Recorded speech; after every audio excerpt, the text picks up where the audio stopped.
Hello, everybody. Welcome into GSMC's Down by Contact Sports Podcast. I am your host, Jeremy Lapidus. Today is Monday, April 28th. We have a lot to get into. The NFL draft, of course, was on Thursday, Friday, and Saturday. Lots of action in the NBA and the NFL. We'll go over winners and losers, talk a little bit about Shedeur Sanders and the other people that fell in this draft for some reasons why, and much more. But before we get into that, remember, if you would like to be an even bigger part of the show than you already are, all you need to do is go to gsmcpodcast.net.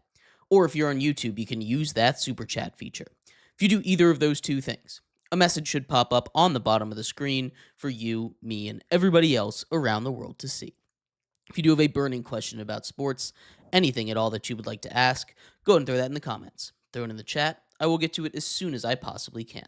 I appreciate everybody so much for sticking around, talking some sports with me here on a beautiful Monday, April 28th.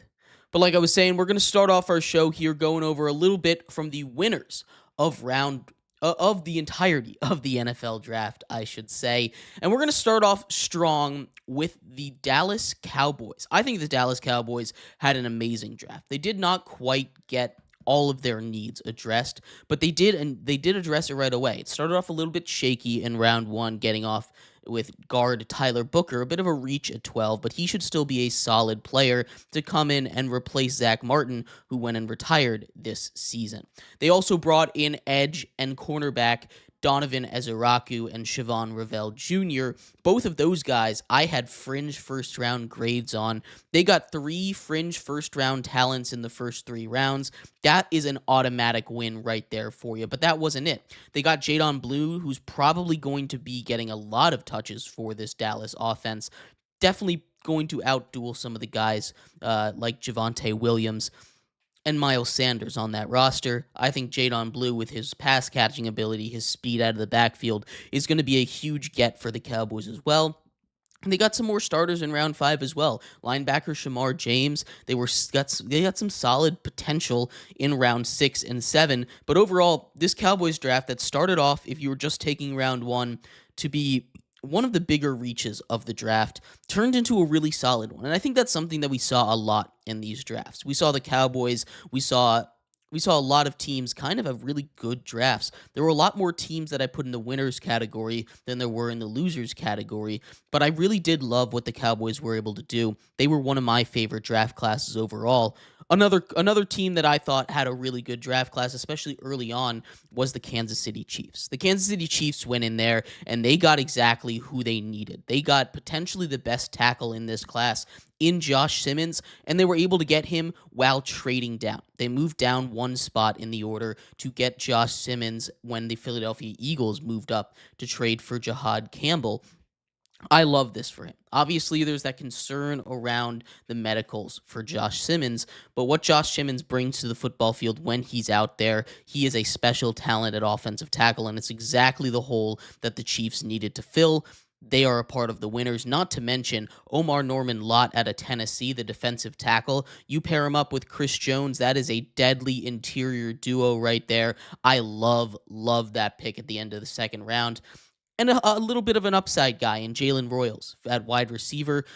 Really, the crown jewel of this draft is going to be those top 2 picks, but I also like Jalen Royals and a couple other guys on their draft class, what they're able to bring to a win-now championship mode kind of team. They did the best they could with those not-so-premium draft picks. The Patriots, arguably the best draft class overall. Obviously, a home run out of the park pick with offensive lineman Will Campbell. Sure, you can talk about his arms being a little bit short, but who really cares about that? He has been incredibly effective against SEC talents, guys that have been drafted to the league. He's exactly what they're looking for to set the edge for the Patriots. They also brought in running back Travion Henderson. They were able to get him after Quinshon Judkins went to the Browns. I love this pick for the Patriots so much, not just because Henderson has this breakaway speed and his ability to get open, catch passes, but also because of his ability to block. Pez pass blocking is some of the best that we have seen coming out of college in a very long time. It's something that he personally wanted to get good at, and that is exactly that kind of unsexy appeal that part of the running back's job, other than just, toting the rock 20 times a game, 15 times a game, getting the second most touches on the team outside of the quarterback.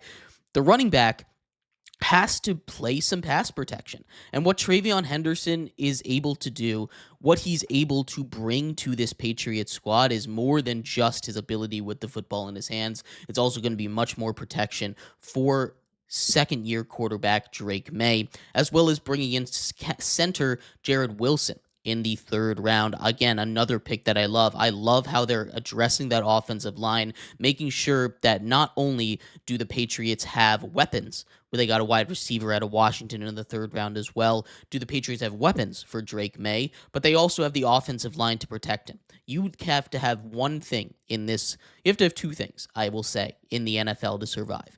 You need to have a great quarterback, and you need to have a good offensive line. Now, you can balance that out, right? You can get an elite quarterback and an okay offensive line, like we've seen with the Chiefs. You can have a great elite offensive line and a good quarterback, right?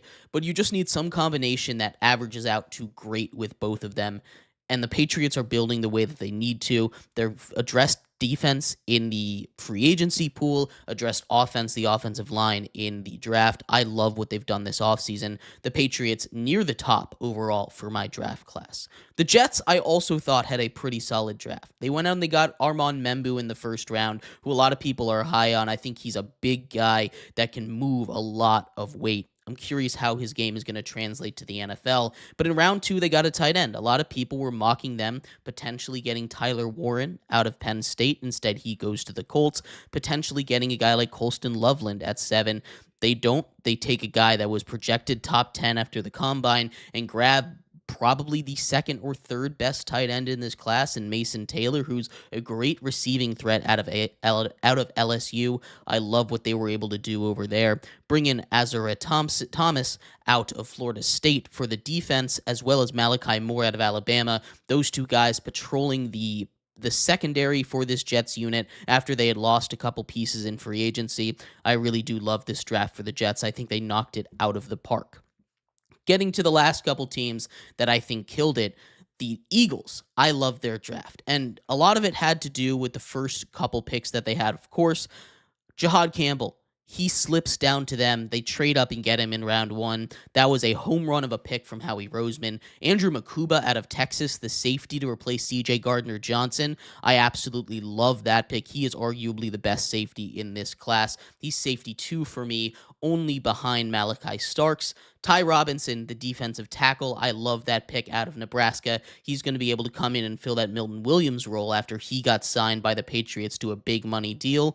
And then they go and get a solid backup quarterback in Kyle McCord, the guy who just set the ACC all-time record for passing yards in a season after transferring out of Ohio State to Syracuse. I like that pick for him. It's nothing that's going to affect them too much, but after moving off of Kenny Pickett in the offseason, they did need a backup quarterback. Getting a guy like Kyle McCord, I like a lot. I think Howie Roseman did an excellent job, as he always does. The Seahawks also had a really good draft. You can go all the way from round 1 to 7. They might be my favorite draft class overall, starting off with Gray Zabel. He's a do-it-all offensive lineman that can play just about anywhere. Tackle, guard, he's exactly what the Seahawks need there. They get safety help with Nick Imanwari, who was climbing up boards with his physical tools. He's very much a hard-hitting safety, kind of like that Ed Reed kind of archetype, Cam Chancellor, Ed Reed archetype over there. He has a little bit of weakness to his game, but in round 2, I think it's good value. The Seahawks have been struggling to find a consistent tight end. Maybe they can find that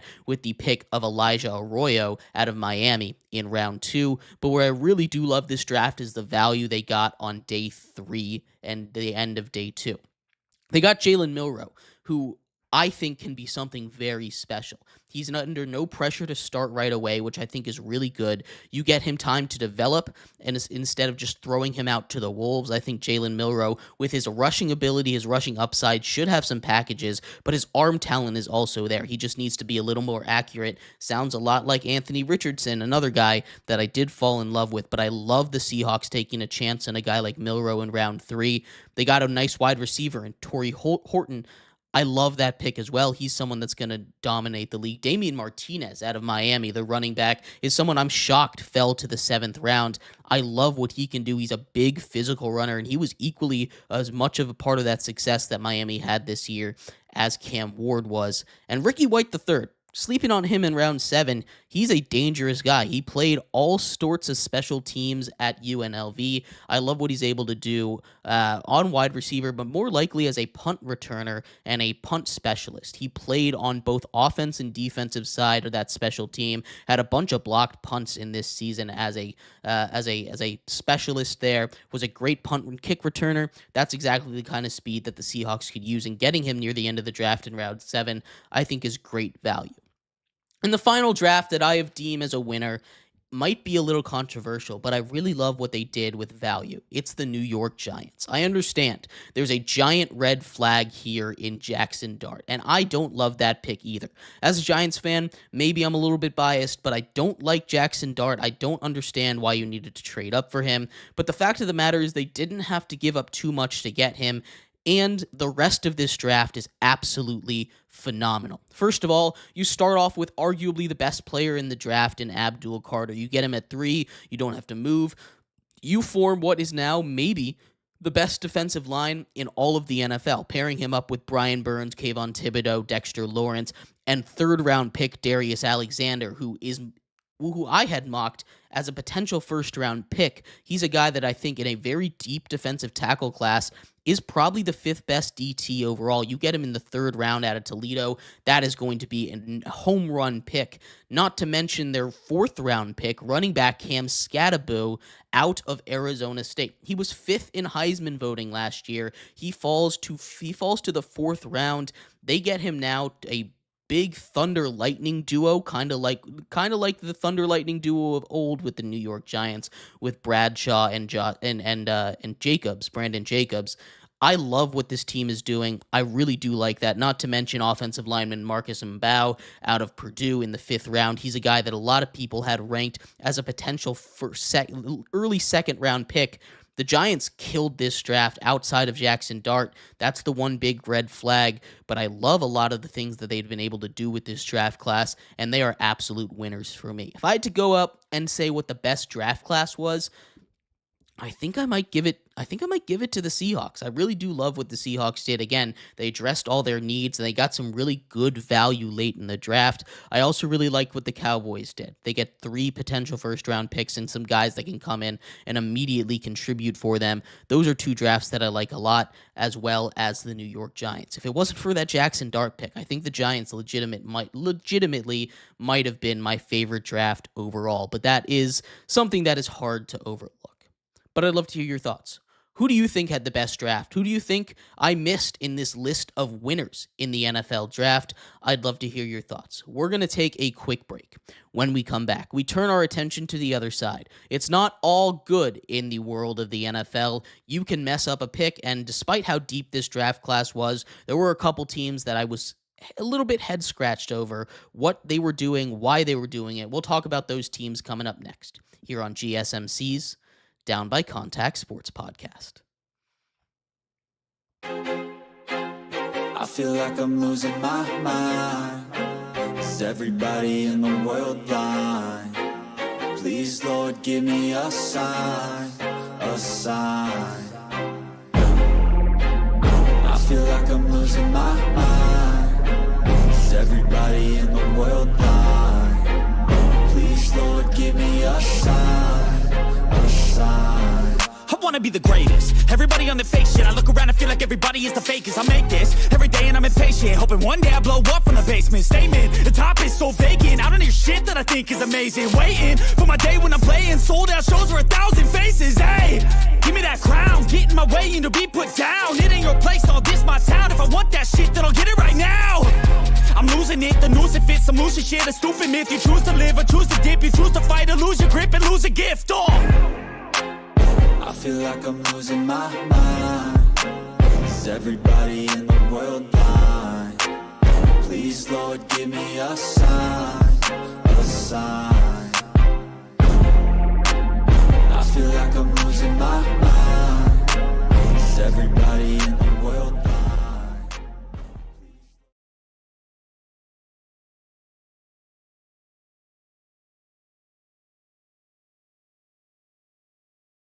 Welcome back to GSMC's Down by Contact Sports Podcast. I am your host, Jeremy Lapidus.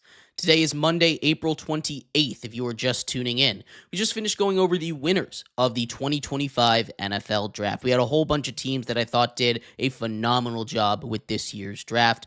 On the flip side of the coin, though, there were a couple teams that just didn't quite knock it out of the park. We'll talk about those teams in just a second, but before we do, remember, if you would like to be an even bigger part of the show than you already are, all you need to do is go to gsmcpodcast.net.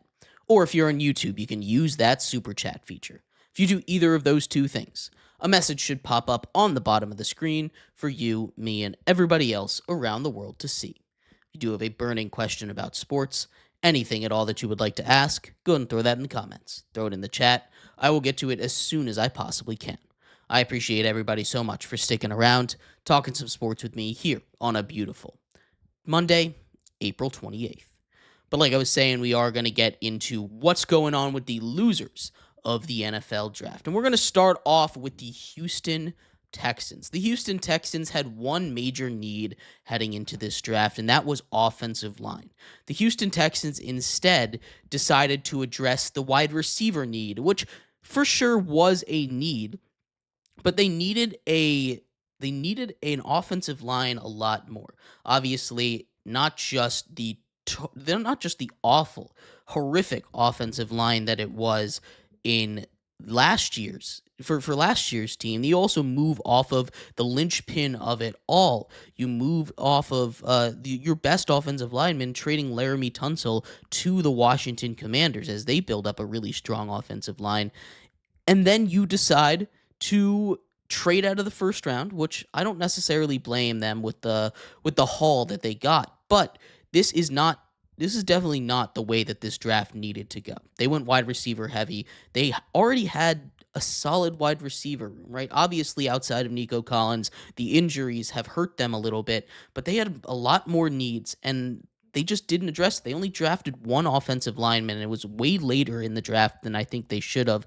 If I were the Texans, I might have held on to that pick that they traded to the Giants because they didn't get too much in that package anyway.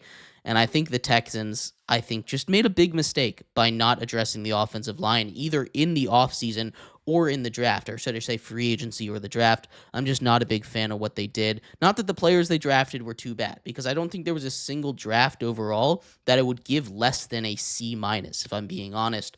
All of these drafts I thought were pretty solid, but this Texans draft, it's down near the bottom of the list. They're the third worst draft for me. The next draft up that I did not like was the Buccaneers. And it's not like the players that they drafted weren't great. I love Emeka Egbuka. I think he's one of the safest possible picks in this draft. But where does he fit with this Bucs squad? You've already got Mike Evans, who is a perennial 1,000-yard receiver. Chris Godwin, who, yes, coming off injury, but still, he's going to be back this season. Where does that leave room for Egbuka to show up?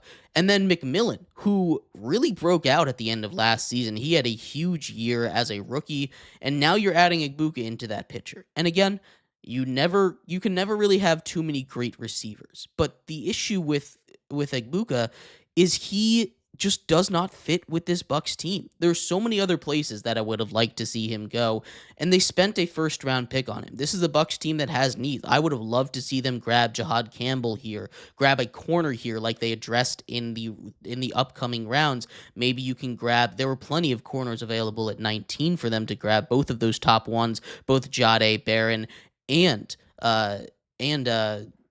Will Johnson out of Michigan were both available there for the Bucks at 19. Instead, they grab a receiver, which is definitely not a position of need, and they go and they get those corners. I love the fact that they went and got corners, but I don't love the corners they drafted. They draft Benjamin Morrison out of Notre Dame and Parrish out of Kansas State. I just did not love those two corners. They were not quite near the top of my corner list. And again, there were just better positions out there for them. I would have loved to see them address a linebacker position a little earlier on in the draft. As much as I love the players that they got, as much as I love Egbuka, I just don't understand the draft ideas there. This is another draft that, again, not going to be too harsh on it because they got a couple of really solid pieces and players that can come in and, immediately produce.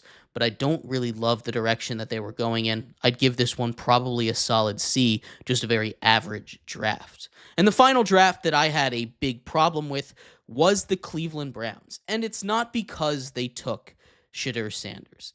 I kind of don't mind the fact that they took Shedeur Sanders, especially in the 5th round.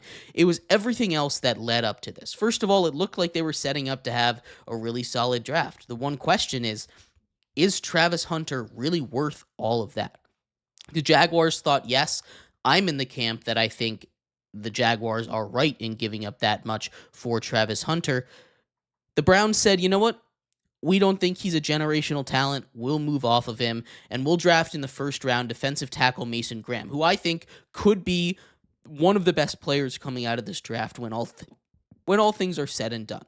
I love Mason Graham. I love his style of play, and I love what he brings immediately to this Browns defense. You pair him up next to Myles Garrett, that is going to be a dangerous, dangerous defensive line.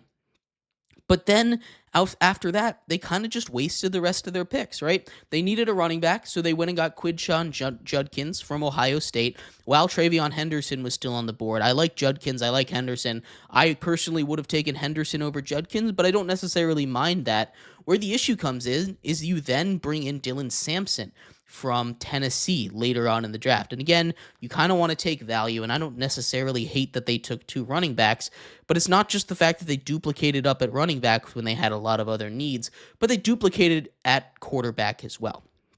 They drafted Dylan Gabriel in the 3rd round to fill a quarterback need. Joe Flacco currently the head of that quarterback room, with Deshaun Watson probably not going to play even if he was healthy, but he's hurt for the rest of the season with that Achilles injury.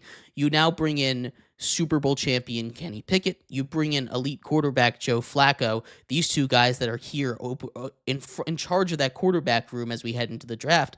Then they get their guy in Dylan Gabriel, which I thought was a little bit of a reach at round 3, but if they like their guy there, a really accurate quarterback that led the number 1 team in the nation all season long, I don't necessarily hate that pick.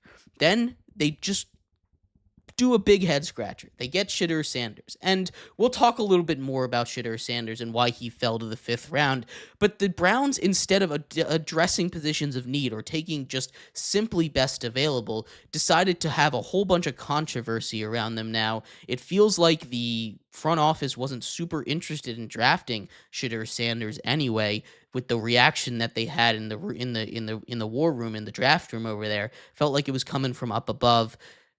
That's just a tough look for the Browns right now. I'm really curious how it's all going to play out because I don't know who's going to start at quarterback there. I don't know what the locker room's looking like.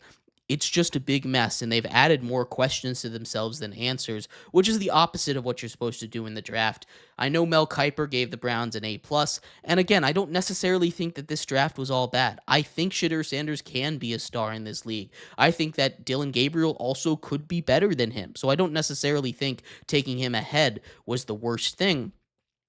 But they just did not get the best that they could have. There were a lot of other teams that I thought got value when they needed it, got value when they could. The Browns, I felt, reached on a lot of guys, took a little bit of a conservative approach, and at the end of the day, just made head-scratching move after head-scratching move to make things more complicated and a little less clear heading into the season, which is the opposite thing that you want when the draft finishes up.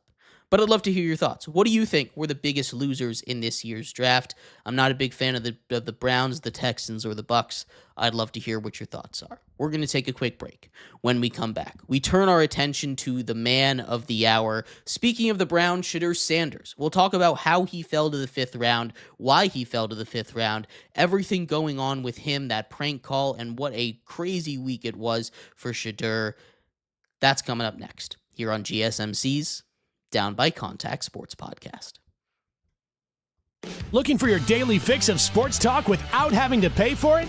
GSMC Sports Network is available on YouTube. Just search GSMC Sports Network. Get your fix of daily sports talk shows on YouTube, absolutely free. NFL, college football, NBA, MLB, MMA, UFC, fantasy football, and so much more. GSMC Sports Network has shows running all day long, with new sports shows starting every 2 hours. Just like on your favorite cable sports channel, except GSMC Sports Network is absolutely free. Just search GSMC Sports Network on YouTube to catch one of your new favorite shows, like the GSMC College Football Podcast, Chip Shot Football Podcast, Hoops and Heels Women's Sports Podcast, GSMC Basketball Podcast, and so many more. Check it out for yourself. GSMC Sports Network, now available on YouTube absolutely free. Search GSMC Sports Network on YouTube right now.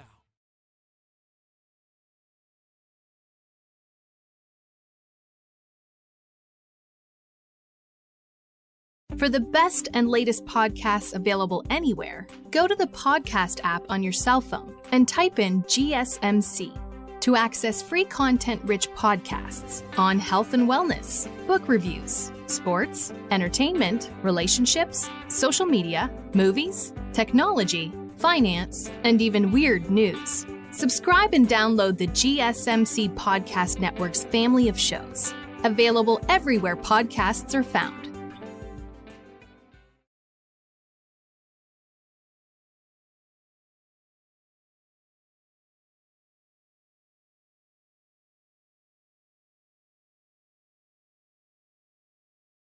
Welcome back to GSMC's Down by Contact Sports Podcast. I am your host, Jeremy Lapidus. Today is Monday, April 28th, if you were just tuning in.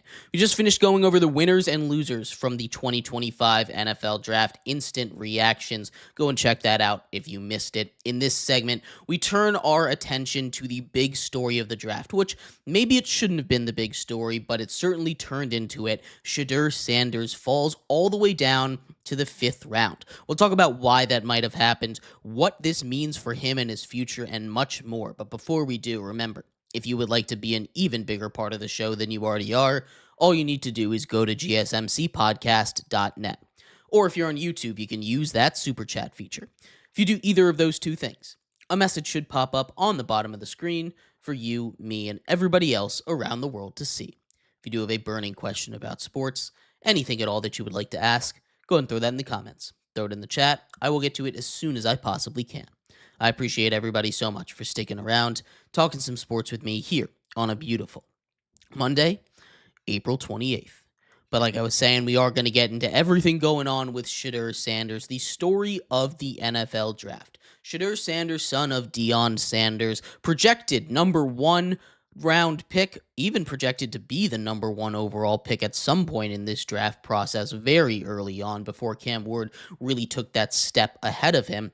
Shedeur Sanders, who could have gone anywhere from 2 to where he went at 144, goes in the very bottom of his range. And there's a couple of reasons why this happened. Of course, the first one is maybe the most simple one, right?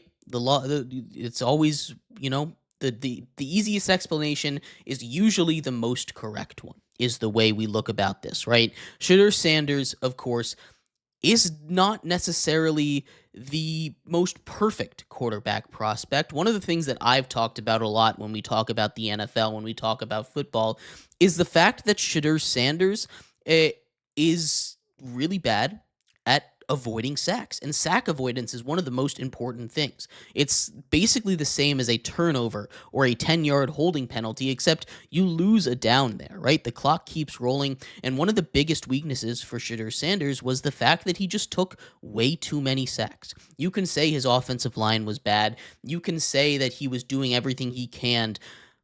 But the offensive line was not the worst, right? There were worse situations. He holds the ball for too long, and what he tries to do, kind of like what we saw with Caleb Williams, and we saw Caleb Williams struggle when he made his transition to the NFL, was the fact that he's just not he's not more athletic than everybody in the NFL, the way that he and Caleb were when it came to the college levels. You can run around, do your pirouettes, jump over a guy in the backfield when you're in college, but once you get to the NFL and you run into these big professional players, it's a completely different level. Caleb Williams had his moments. He figured that out. He got to figure that out this year. Otherwise, I don't really know what his future looks like now that the Bears have surrounded him with a much better offensive line. But Shedeur Sanders was going to have the same problem. The saving grace with Caleb Williams is the fact that he has a once-in-a-million-years arm. He's a guy that any arm slot, any arm angle can make that throw. He's got the arm talent to do that, while Shedeur Sanders on the other side does not quite have that arm talent. He doesn't have the cannon. He's got an arm more similar to guys like Tua or Chad Pennington earlier on, these guys that were really accurate, which is something that is a huge part of Shedeur's game. He is the most accurate quarterback in the history of college football, 74%. But Bo Nix also along those lines, another guy that I don't like. Bo Nix has a better arm than he does, right? This is going to be the issue for Shedeur. The other issue with him is and I'm sure a lot of other teams would have been happy to take him as a backup, but you can't just simply take Shedeur Sanders as a backup, not with all the media attention surrounding him, which is why we saw guys like Tyler Shuck go ahead, which is why we saw guys like Jackson Dart, which is why we saw guys like Jalen Milroe and guys like Jalen Milroe, and we saw guys like Dylan Gabriel go ahead of him, because maybe and probably Shedeur Sanders is a better prospect than Dylan Gabriel. Maybe and probably Shedeur Sanders is a better prospect than Tyler Shuck. Maybe and probably he's a better prospect than Jackson Dart. But at the end of the day, if you are taking a quarterback to not start immediately and you decide your guy is going to be Shedeur Sanders, that is inviting an unwarranted media firestorm. The second your starting quarterback throws one bad interception, the second he misses a wide open read, the second something goes wrong for your starting quarterback and you've said Shedeur Sanders is not the starter, the questions are going to be flooding in. And the difference with Cleveland is, despite the fact that they took Dylan Gabriel ahead of him, there's no clear number one there. You're not going into this season and saying, okay, Joe Flacco, you're our guy no matter what. You're not going into this season and saying, okay, Kenny Pickett, you're our guy no matter what. Okay, Dylan Gabriel, Shedeur Sanders, you're our guy no matter what. Nobody is saying that. That is not something that people in Cleveland are sure about. Again, more questions than answers when we talk about this Cleveland draft. To have him fall to the 5th round is, I think, a little more of a symptom of just his circumstances, being Deion's son, having so much media around him. I think in reality, Shedeur Sanders is a round 2 or 3 guy. He's definitely a day 2 guy. Probably round 2 more than round 3, but at least a day 2 kind of guy, which is why I was shocked when he ended up going to day 3 without having his name being called. Of course, then at that point, there was the whole prank call situation, which an NFL investigation has led that the prank call came from Jax Ulbrich, the son of Falcons defensive coordinator Jeff Ulbrich, former interim head coach of the New York Jets last season. That one, of course, not the best way. But the other thing that has been talked about with Shedeur Sanders is his leadership, his maturity level. They're saying that his pre-draft interviews were horrendous. I don't think that's the reason. I think it was much more a combination of, hey, this guy isn't quite ready to start. He's not a must-get prospect, and the media firestorm that comes with him. I think if he was the same level of celebrity as Quinn Ewers, who went in the 7th round, he would have gone in the second round, no doubt about it. He probably even could have gone in the first. But the fact that you have all of that media coming with him, the fact that you have to deal with all of the questions and all of the uncertainty while still trying to develop a quarterback that is not the easiest thing to do in the NFL, I think that was a much bigger thing for NFL teams rather than him just having a bad interview.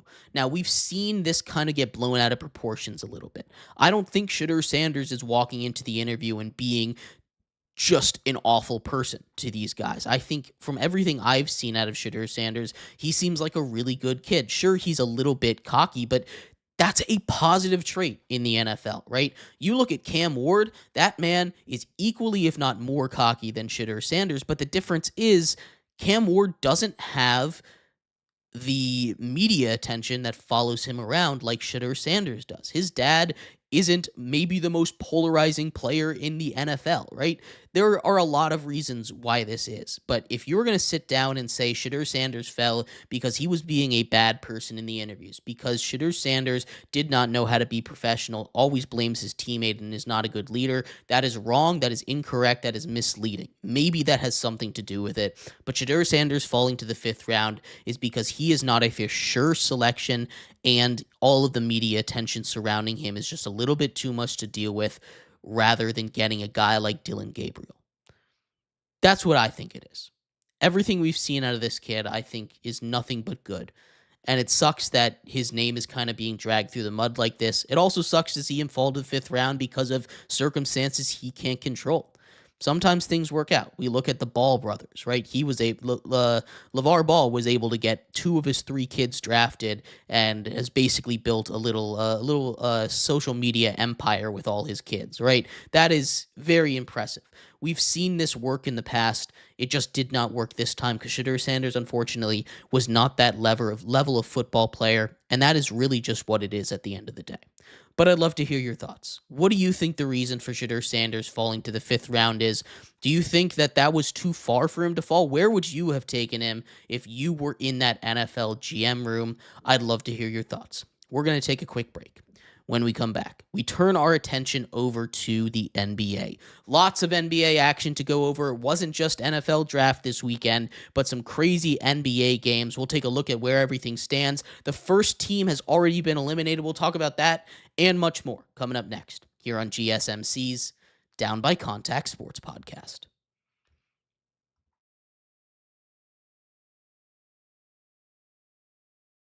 For the best and latest podcasts available anywhere, go to the podcast app on your cell phone and type in GSMC to access free content-rich podcasts on health and wellness, book reviews, sports, entertainment, relationships, social media, movies, technology, finance, and even weird news. Subscribe and download the GSMC Podcast Network's family of shows, available everywhere podcasts are found.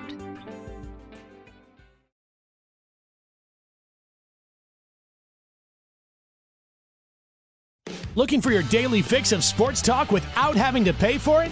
GSMC Sports Network is available on YouTube. Just search GSMC Sports Network. Get your fix of daily sports talk shows on YouTube, absolutely free.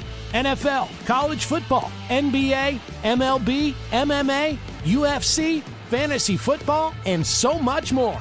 GSMC Sports Network has shows running all day long, with new sports shows starting every 2 hours. Just like on your favorite cable sports channel, except GSMC Sports Network is absolutely free. Just search GSMC Sports Network on YouTube to catch one of your new favorite shows, like the GSMC College Football Podcast, Chip Shot Football Podcast, Hoops and Heels Women's Sports Podcast, GSMC Basketball Podcast, and so many more. Check it out for yourself. GSMC Sports Network, now available on YouTube absolutely free. Search GSMC Sports Network on YouTube right now.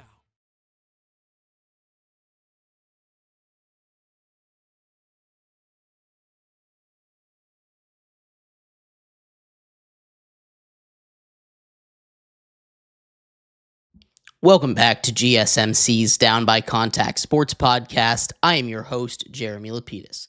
Today is Monday, April 28th, if you are just tuning in. We just finished going over why Shedeur Sanders fell all the way down to pick 144 in the 5th round of the NFL Draft. In this segment, we turn our attention to basketball. The first round is halfway done at this point. One series is over, another series about to be over. We'll talk about everything going on in the NBA playoffs coming up in just a second. But before we do, remember, if you would like to be an even bigger part of the show than you already are, all you need to do is go to gsmcpodcast.net. Or if you're on YouTube, you can use that super chat feature. If you do either of those two things, a message should pop up on the bottom of the screen for you, me, and everybody else around the world to see. If you do have a burning question about sports, anything at all that you would like to ask, go ahead and throw that in the comments. Throw it in the chat. I will get to it as soon as I possibly can. I appreciate everybody so much for sticking around, talking some sports with me here on a beautiful Monday, April 28th. But like I was saying, we are going to get into everything that you need to know for the NBA playoffs. The NBA playoffs, of course, did not stop like the rest of the world did for the NFL draft. Let's give you an update in the action that's going on right now.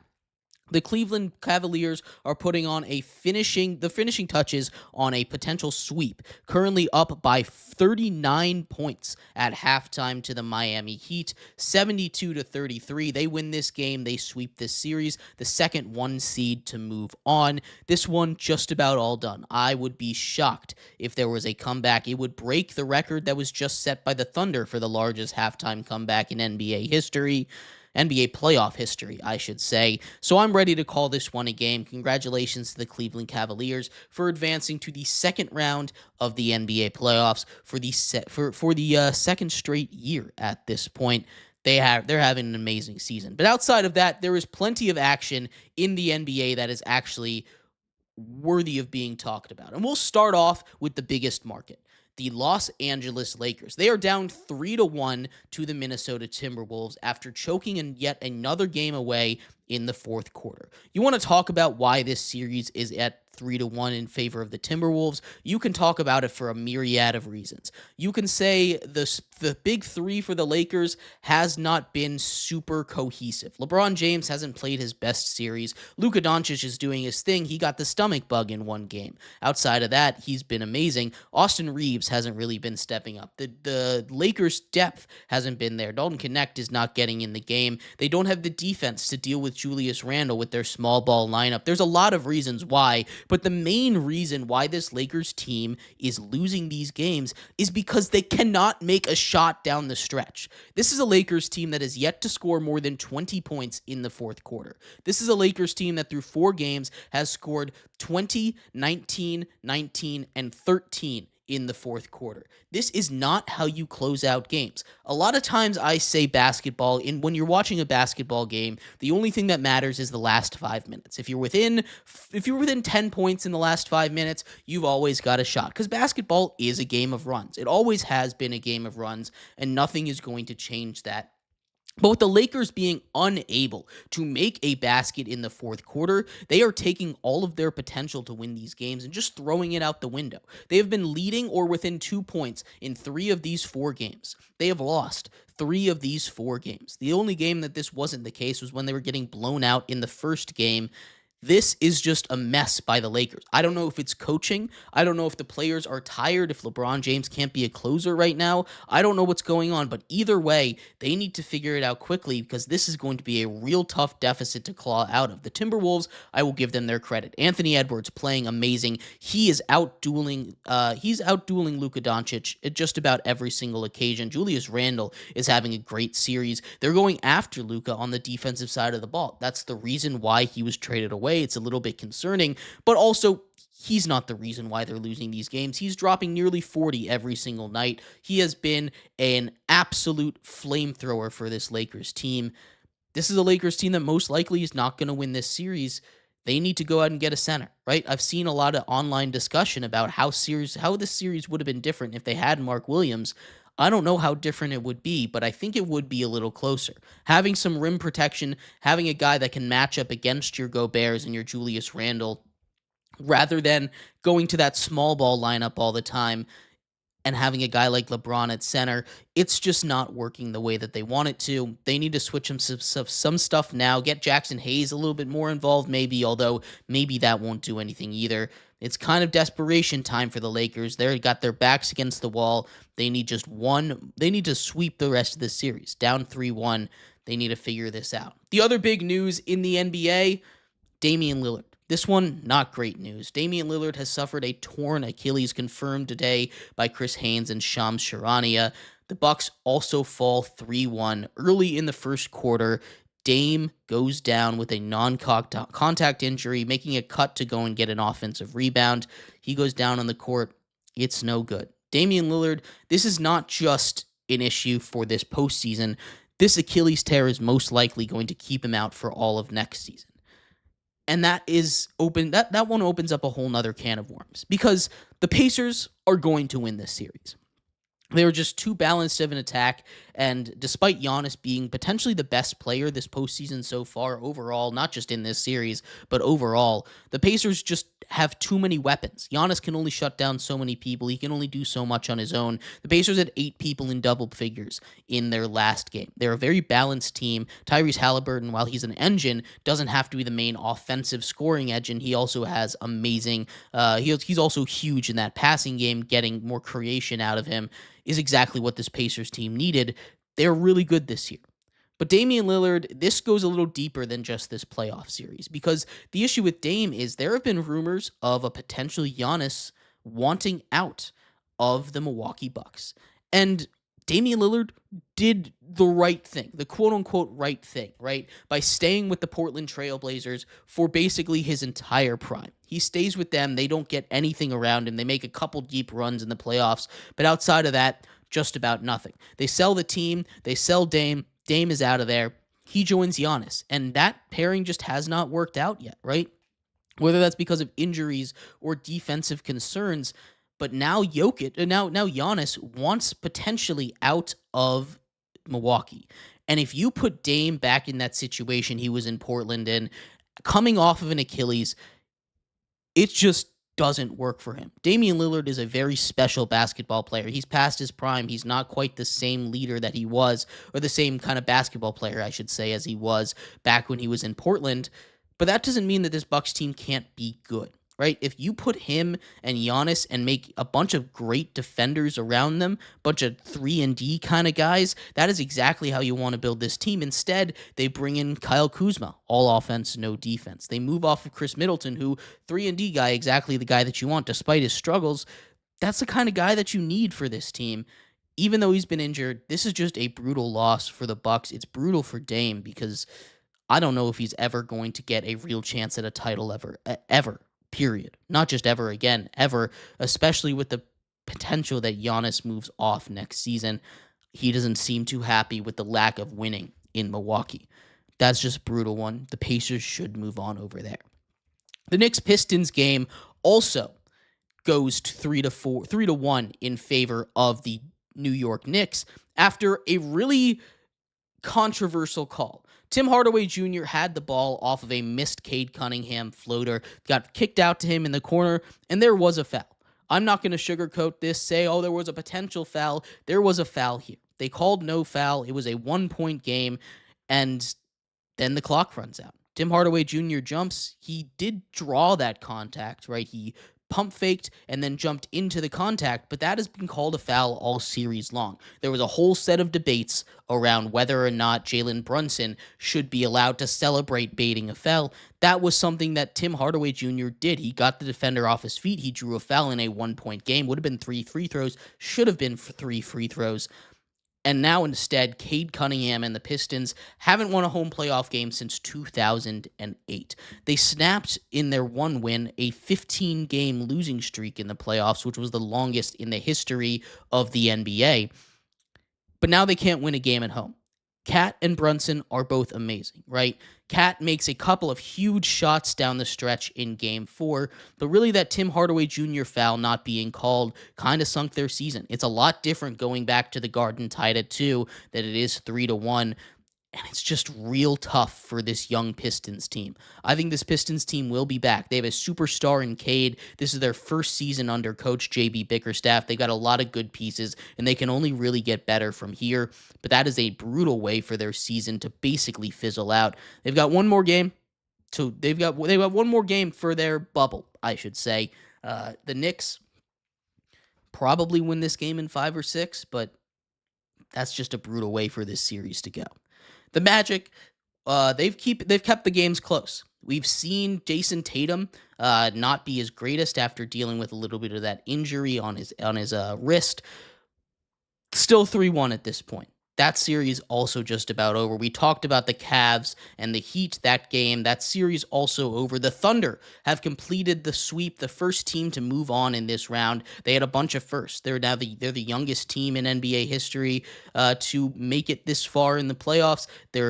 They've now swept. They have the largest blowout win in NBA playoff history. They had the largest halftime comeback in NBA playoff history. The Thunder just absolute dominance over the Grizzlies, although the Grizzlies did start to figure them out down the stretch. Of course, no John Morant definitely hurts, but Scottie Pippen Jr., he had an amazing series. He really did. I was really impressed by what he did, stepping up when they needed him to. He's done that all season, but now they go into an off season where they don't have a coach. They don't really have a kind of direction to go in. This is a really important off season for the Grizzlies to see if they blow it up or try and get back on top like they were just a couple of seasons ago. And the final two series I want to talk about here, the last two on my list, the Clippers. That series has been amazing. That series is tied at 2 right now. Aaron Gordon with a putback dunk off of missed Jokic 3 with literally milliseconds to go in the game saves the Nuggets from an all-time collapse. Entering that fourth quarter of Game 4, the Nuggets had a 20-point lead. A 20-point lead entering the fourth quarter. The Clippers simply switched to zone defense. The Nuggets had no answers for that. They turned the ball over consistently. The Clippers went on a shooting spree where they just could not miss. They tie this game. They take the lead on a tip-in from Jusuf Nurkic. Ivica Zubac. Apologies. This is a very good Clippers team. These two teams going back and forth, and a buzzer beater from Aaron Gordon ties this series up, heading back to Denver. That is a massive, massive play from him.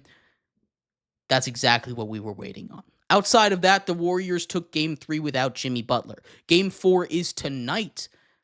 Jimmy Butler expected to play. He, of course, took that hard fall after colliding midair with Amen Thompson. That's just not a good look for either of them. Obviously, glad that Jimmy Butler is back and healthy, but you'd love to see him available 100%. Now, Steph was able to help the Warriors pull away in Game 3, take a 2-1 lead. Now they finish up the series in Golden State, or finish off the set in Golden State before going back tonight. I think even with Jimmy Butler back in the lineup, I think this is one where we see Jalen Green and this Rockets squad even it up back at 2 games apiece before going back home. Jimmy Butler, I don't think, is at 100%, despite him being expected to play tonight, but it should be a really good game when the Warriors take on the Rockets tonight in Oracle Arena. But I'd love to hear your thoughts. What do you think about the NBA playoffs? What's going on right now with all of them? I'd love to hear what you think. We're going to take a quick break. When we come back, we finish off our show with the other playoffs going on, the NHL playoffs. The Western Conference completely tied at 2. The Eastern Conference, a little bit more of those series not quite going the distance. But we'll talk about all of that and more coming up next here on GSMC's Down by Contact Sports Podcast.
Welcome back to GSMC's Down by Contact Sports Podcast.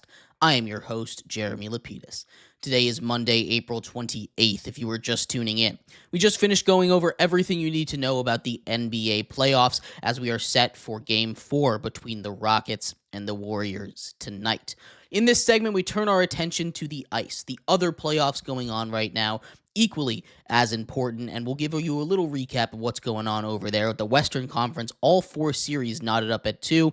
It looks like the Eastern Conference probably going to get 1 knotted up at 2, but the rest at 3-1. We'll talk about those, what's going on. But before we do, remember, if you would like to be an even bigger part of the show than you already are, all you need to do is go to gsmcpodcast.net. Or if you're on YouTube, you can use that super chat feature. If you do either of those two things, a message should pop up on the bottom of the screen for you, me, and everybody else around the world to see. If you do have a burning question about sports, anything at all that you would like to ask, go ahead and throw that in the comments. Throw it in the chat. I will get to it as soon as I possibly can. I appreciate everybody so much for sticking around, talking some sports with me here on a beautiful Monday, April 28th. But like I was saying, we are getting into everything you need to know about the NHL. The NHL playoffs continue to go. End of the second in the live game between the Florida Panthers and the Tampa Bay Lightning. Lightning up 2-1 after 2 periods. They are down 2-1 in that series, looking to tie it up right now as these two teams physical going at it. But before we get into series by series, I want to talk about a theme of these playoffs, and that is power play success. Overtimes and power play success. It is really cool to see all of these teams going to overtime, all of these games going to overtime. There have been 3 straight overtime games in the Battle of Ontario between Ottawa and the Maple Leafs. We have seen a lot of power play success. In fact, this is the most successful power play playoffs that we have ever seen in the history of the NHL. Teams are converting on their power plays nearly 30% of the time, sitting at about 27%. The record all-time is 25%. This is an all-time playoff record, what is going on right now, and it's really cool to see the offenses take center stage, despite everything that's been going on in hockey over the last 10, 15 years, with the goalies really being the thing that shines. We'll talk a little bit about a goaltender that should be shining but is not, starting off in the Western Conference. The Blues tied the series up at 2 apiece with the Jets. Connor Hellebuyck has just not been what we see in the regular season, right? Connor Hellebuyck is a guy that won the Vezina, is going to win the Vezina again this year. I know he's made the finalists, but it's not out yet. He is someone that needs to play better. This is the same story from last season. This is something that just can't. This is the reason why the Jets are the President's Trophy Cup winners. They're a very good team, but they rely on that goaltending. And when Connor Hellebuyck disappears, as he has the last couple games, this is a Blues team that's going to step up and is going to cause trouble. This is not an easy series for the Jets as much as I thought it was going to be. Anthony A. says, I've said this multiple times, but the Panthers are a playoff team. I don't think they care much about where they end up in the standings because their playing style is more playoffs than the regular season. And we can talk about that, right? Just like in every sport, all of these things kind of get a little bit more intense, a little bit less reffed in the playoffs, right? We're seeing in the NBA when they're allowing to be a little bit more physical, but that takes up to another big notch in the playoffs. Obviously, a big physical hit in this game currently taking place between the Florida Panthers and the Tampa Bay Lightning, where Aaron Ekblad hits Brandon Hagel over here. This is something that, controversy aside, we don't want to stop the game, right? We don't want to stop the game for these penalties. It's something that is one of my favorite things about the Stanley Cup playoffs, really. We get to see some real rivalries because of the way it's set up with the in-division playoffs. Again, something that I really love. Anthony also says Connor is a regular season goalie, kind of like how Roberto Luongo was at the early stages of his career. You're absolutely right. That seems to be the trend. I thought maybe he would kick it this year with the way that he performed all season long, but he seems to be that issue. And this is a Jets team that I thought was going to go deep because I thought Hellebuyck was going to be able to do his thing. But outside of him, This Jets team really hasn't been able to do too much offensively either. We've seen Jordan Binnington show up and do his thing on his side of the puck, which, he either does his thing or he implodes, giving up 5 goals. So he's someone that really can take over series, and we've kind of see him do that against the Jets this year. Outside of that, we have 3 other series tied at 2 in the Western Conference. Dallas and Colorado have gone back and forth. A couple of overtime wins for Dallas, one for Colorado as well. These teams have really played tight the last couple of years against each other.